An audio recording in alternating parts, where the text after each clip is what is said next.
নমস্কাৰ সকলোকে, মই জ্যোতিষী শংকুৰ বৰুৱা আৰু আজি জ্যোতিষৰ এটা খুবেই বেছি গুৰুত্বপূৰ্ণ টপিক যোনটো হৈছে আমাৰ ৰেমিডি পাৰ্টটো হ'ল জ্যোতিষৰ। তাৰ বিষয়ে আলোচনা কৰিম যে আমি কেনেধৰণৰ ৰেমিডিজ কৰিলে খুব বেছি ভাল সোনকালে প্ৰতিকাৰ কৰিলে আমি ভাল ৰিজাল্ট পাব পাৰোঁ আৰু কিছুমান সহজ প্ৰতিকাৰৰ ওপৰতো আলোচনা কৰিম যাৰ প্ৰতিকাৰ আপুনি কৰি আপোনাৰ জীৱনৰ সমস্যাবিলাকক কিছু সংখ্যক হিচাপেও দূৰ কৰিব পাৰে। আচলতে জ্যোতিষৰ ৰেমিডিবিলাক এনেকুৱা এটা টপিক হৈছে যে আমাৰ ৰেমিডিবিলাক কৰিলে যেনেকৈ আমি ধৰি লওক বতৰ চাই পেলাই ক'ব পাৰোঁ যে কেতিয়া বৰষুণ দিব, কেতিয়া কি হ'ব। সেই তেনেদৰে আমি গ্ৰহৰ পজিশ্যনবিলাক শোৱনিখনত চাই পেলাই আমি ধৰিব পাৰোঁ যে আপোনাৰ কেতিয়া কি সমস্যা আহিবলগীয়া আছে আৰু সেই সমস্যাটো চাই আমি তাৰ প্ৰতিকাৰ নিৰ্ণয় কৰোঁ। আৰু সকলো সমস্যাৰ প্ৰতিকাৰ একে নহয়, সকলো সমস্যাৰ প্ৰতিকাৰ বেলেগ বেলেগ ধৰণৰ হয় আৰু কিছুমান গ্ৰহৰ স্থিতি বেলেগ থাকে আৰু কিছুমান গ্ৰহৰ লগত বেলেগ এটা গ্ৰহৰ সংযোগ থাকিলে তাৰ প্ৰতিকাৰো সলনি কৰা দেখা যায়। যেনেধৰণে মই যদি আপোনাক এটা প্ৰতিকাৰৰ উদাহৰণ যদি দিওঁ, তেতিয়াহ'লে আপুনি মন কৰিব আপোনাৰ যদি শনিখনত কেনেবাকৈ শনি আৰু চন্দ্ৰৰ একেলগে যদি যুক্তভাৱে আছে, তেতিয়াহ'লে আপুনি শনি চন্দ্ৰৰ দুটা একেলগে যদি প্ৰতিকাৰ কৰে, তেতিয়াহ'লে আপুনি খুব সোনকালে তাৰ ভাল ৰিজাল্ট পোৱা দেখা যাব। যিহেতু আপোনাক স্বাস্থ্যৰ মানে ক্ষতি কৰিব পাৰে, মানসিকভাৱে অশান্তি সৃষ্টি কৰিব পাৰে। সেইকাৰণে আপুনি যদি শনি চন্দ্ৰৰ প্ৰতিকাৰটো একেলগতে কৰে, তেতিয়াহ'লে আপুনি তাৰ প্ৰতিফল বহুত বেছি মানে বেলেগ বেলেগকৈ যদি আপুনি ৰেমিডিবিলাক কৰে, সদায় মানে কিবা এটা বস্তু শেষ হোৱাৰ যোনটো স্থিতি তাক কেতুৱে দিনত কৰে, তাক কেতুৱে বুজায়। তো সেইধৰণে আপোনাৰ যদি শনিখনত কেতুৰ লগত যদি চন্দ্ৰ আছে, যোনটোৱে মানসিকভাৱে ব্যক্তিজনক অশান্তি সৃষ্টি কৰে, সেই তাৰ বাবে আপুনি যদি ভস্ম আমি শিৱক মানে কেতুৱে ৰিপ্ৰেজেণ্ট কৰে ভস্ম আৰু গাখীৰ আপুনি যদি শিৱলিংগত পাৰিলে 7 দিন বা 7টা সোমবাৰে যদি শিৱলিংগত আপুনি গাখীৰ ঢালি পেলাই শিৱ ভস্ম দি পেলাই যদি তেওঁ আপুনি পূজা কৰে, তেতিয়াহ'লে আপুনি দেখিব যে খুব সোনকালে কেতুৰ আৰু চন্দ্ৰৰ যোনটো অশুভ প্ৰভাৱ আপোনাৰ শনিৰ পৰা দূৰ হোৱা দেখা যায়। তো সেইটো এটা বেষ্ট ৰেমিডি হ'ল আপোনাৰ কেতু চন্দ্ৰ একেলগতে থাকিলে আপোনাৰ সেইটো ৰেমিডি আপুনি কৰিব পাৰে। আৰু লগতে কিছুমান জ্যোতিষৰ প্ৰতিকাৰ বেলেগ বেলেগ ধৰণৰ প্ৰতিকাৰ আছে জ্যোতিষৰ লগত ৰিলেটেড। সেই প্ৰতিকাৰ গোটেইখিনিৰ ওপৰত আলোচনা কৰিব গ'লে বহুত বেছি সময় লাগিব, কিন্তু মই কিছুমান নৰ্মেল কিছুমান প্ৰতিকাৰৰ ওপৰত আলোচনা কৰিম যোনবিলাক আপোনালোকে লাইফত কৰিব পাৰে। আৰু এটা আছে যে আপোনাৰ যোনটো জেমষ্ট'ন পাৰ্ট, এষ্ট্ৰলজিত যোনটো জেমষ্ট'ন পাৰ্ট আছে, জেমষ্ট'ন পাৰ্টটো এটা খুবেই বেছি বিৰল পাৰ্ট হয় যে আপোনাৰ জন্মকুষ্ঠিখন চাই আপোনাৰ পটকেনে কোনো এটা ৰত্ন ধাৰণ কৰিবলৈ ক'ব পৰা নাযায়। তাক এটা বহুত বেছি ডিটেইলত চাবলগীয়া হয় যে আপুনি সঁচাকৈ এই ৰত্নটো পিন্ধিলে আপোনাৰ কাৰণে ভাল হ'ব নে বেয়া হ'ব।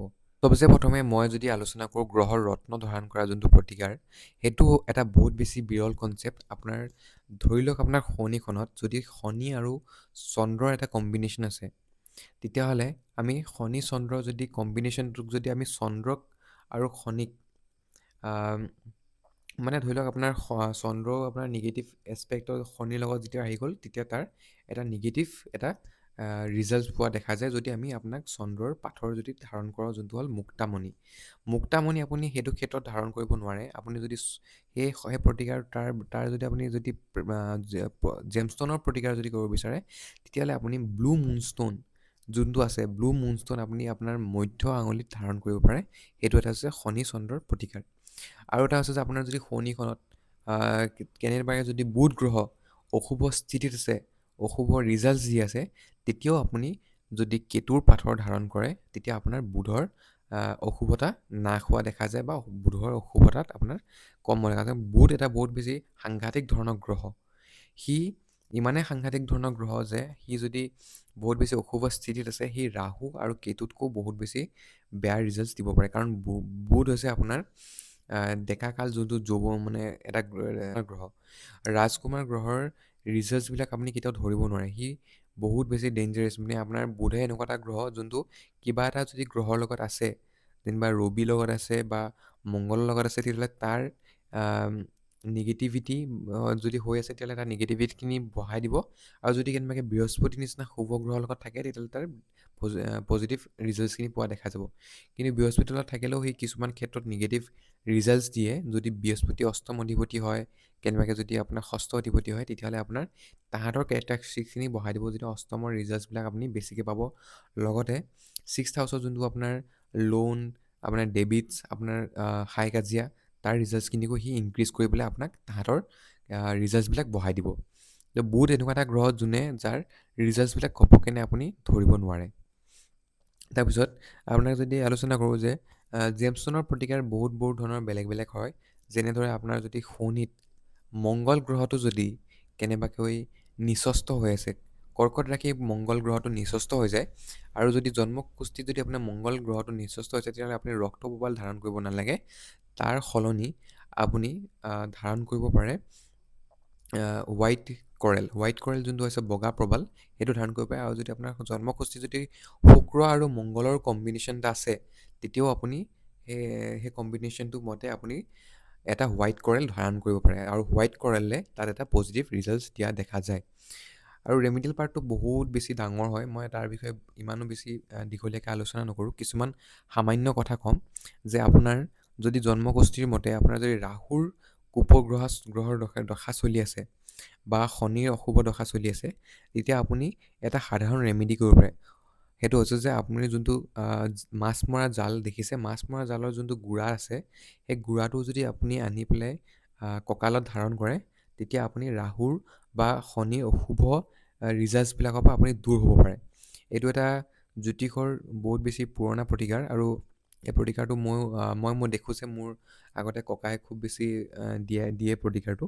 সৰু ল'ৰা ছোৱালীবিলাকেও যদি ৰাহুৰ দশাত যদি জন্ম হয় বা শনিৰ যদি দশাত যদি জন্ম হয়, তেতিয়া তেওঁলোকে এই প্ৰতিকাৰটো দুৰ্ঘটনাৰ পৰা মুক্তি পাবলৈ কাৰণে কৰিব পাৰে। এইটো এটা ভাল প্ৰতিকাৰ। তাৰপিছত যদি মই আলোচনা কৰোঁ যে ৰাহুৰ গ্ৰহৰ যোনবিলাক দান থাকে, সেই গ্ৰহৰ দানবিলাক আপুনি যোনজন তাৰ অধিকাৰী, ৰাহু গ্ৰহৰ অধিকাৰী হৈছে চাণ্ডাল, আপুনি চাণ্ডালক দিলেহে সেই গ্ৰহটোৰ অশুভ প্ৰভাৱ বা অশুভৰ ৰিষ্টৰ পৰা খণ্ডন পাব। তাৰপিছত আপোনাৰ যোনটো হৈছে কেতুৰ দান আপুনি কোনোবা ব্ৰাহ্মণক দিব পাৰে বা পূজাৰীক সেই কেতু গ্ৰহৰ দান কৰিব পাৰে। কাৰণ ৰাহু আৰু কেতুৰ মাজত বহুত বেছি পাৰ্থক্য আছে, দুটা একে গ্ৰহ নহয়, একে ধৰণৰ তেওঁলোকে ৰিজাল্টছ নাথাকে। আপুনি নাভাবিব যে কেতু আৰু ৰাহুৰ অশুভ প্ৰভাৱখিনি একেই ধৰণৰ থাকে। ৰাহুৱে য'ত অশুভতা আপোনাক এনেধৰণৰ অশুভতা দিব যে সেই ব্যক্তিজনক যদি মানুহজন সোমাই আছে, তেতিয়াহ'লে সেইটো ৰাহুৰ অশুভ প্ৰভাৱ। আৰু কেতু অশুভ প্ৰভাৱ হৈছে যে সেই মানুহজন সকলো ঘৰৰ মানুহৰ পৰা কথা নুশুনা হৈছে, আৰু সেই ঘৰৰ মানুহখিনিৰ পৰা সি দূৰ হৈ গৈছে। সেইটো হৈছে কেতুৰ অশুভ প্ৰভাৱ। সেইকাৰণে ৰাহু আৰু কেতুৰ অশুভ প্ৰভাৱ বেলেগ বেলেগ ধৰণৰ হয়। কোনোবাই যদি কাৰোবাৰ প্ৰেমত যদি বলীয়া হৈ পেলাই তাৰ যদি অনিষ্ট নিজৰ কৰিছে, তেতিয়াহ'লে এইটো ৰাহুৰ অশুভ প্ৰভাৱ। আৰু যদি কোনোবাই নিজৰ ৱাইফৰ লগত যদি ভালকৈ মাতবোল নাইকিয়া হৈছে, তেওঁলোকৰ পৰা যদি দূৰ হৈ গৈছে, তেতিয়াহ'লে এইটো কেতুৰ অশুভ প্ৰভাৱ। সেইকাৰণে ৰাহু কেতুৰ অশুভ প্ৰভাৱ বেলেগ বেলেগ ধৰণৰ হয়। আৰু এটা কথা হৈছে যে বেলেগ বেলেগ যোনবিলাক অশুভ গ্ৰহৰ দান আছে, সেইবিলাক দানবিলাক সেই যোনজন ব্যক্তি তাৰ অধিকাৰী হয় তেওঁক দিলে ভাল হয়। যেনেকৈ যদি আপোনাৰ যদি ৰবি গ্ৰহৰ যদি অশুভ প্ৰভাৱ আছে, তেতিয়াহ'লে আপুনি পাৰিলে বিষ্ণু মন্দিৰত দান কৰিব। যদি আপোনাৰ মংগল গ্ৰহৰ যদি অশুভ প্ৰভাৱ আছে, তেতিয়াহ'লে আপুনি গৈ পেলাই হনুমান মন্দিৰত দান কৰিব। কিন্তু যদি মংগলৰ লগত যদি কেনেবাকৈ ৰাহু আৰু বা কেতুৰ পৰা যদি গুৰু চাণ্ডাল যোগ বনি আছে, তেতিয়াহ'লে সেই দানখিনি আপুনি গৈ পেলাই দুৰ্গা মন্দিৰত কৰিবলৈ আপোনাৰ ভাল প্ৰভাৱ পোৱা দেখা যাব। শনি ৰাহু যদি অশুভ প্ৰভাৱ আছে, তেতিয়াহ'লে আপুনি কোনোবা কালী দেৱী মন্দিৰত যদি আপুনি দান কৰে, তেতিয়াহ'লে আপুনি ভাল ৰিজাল্টছ পাব। বুধৰ যদি অশুভ প্ৰভাৱ আছে, তেতিয়াহ'লেও আপুনি বিষ্ণু মন্দিৰত দান কৰিব পাৰে বা ৰাধাকৃষ্ণ মন্দিৰত আপুনি দান কৰিব পাৰে। তাৰ পাছত আপোনাৰ যদি শনিত বৃহস্পতিৰ যদি অশুভ প্ৰভাৱ আছে, তেতিয়াহ'লে আপুনি শিৱ মন্দিৰত বৃহস্পতিবাৰে শিৱ মন্দিৰৰ পূজাৰীক দান কৰিলে আপুনি বৃহস্পতিৰ অশুভ প্ৰভাৱৰ পৰা ভাল ফল পাব। আৰু যদি আপোনাৰ শুক্ৰৰ যদি অশুভ প্ৰভাৱ আছে, তেতিয়াহ'লে আপুনি কোনোবা দেৱী মন্দিৰত যদি দান কৰে, তেতিয়াহ'লে শুক্ৰৰ অশুভ প্ৰভাৱৰ পৰা আপুনি হ্ৰাস পাব বা তাৰ অশুভ প্ৰভাৱ নাশ হ'ব। তো এইখিনি কথা আছিলে দানৰ ওপৰত।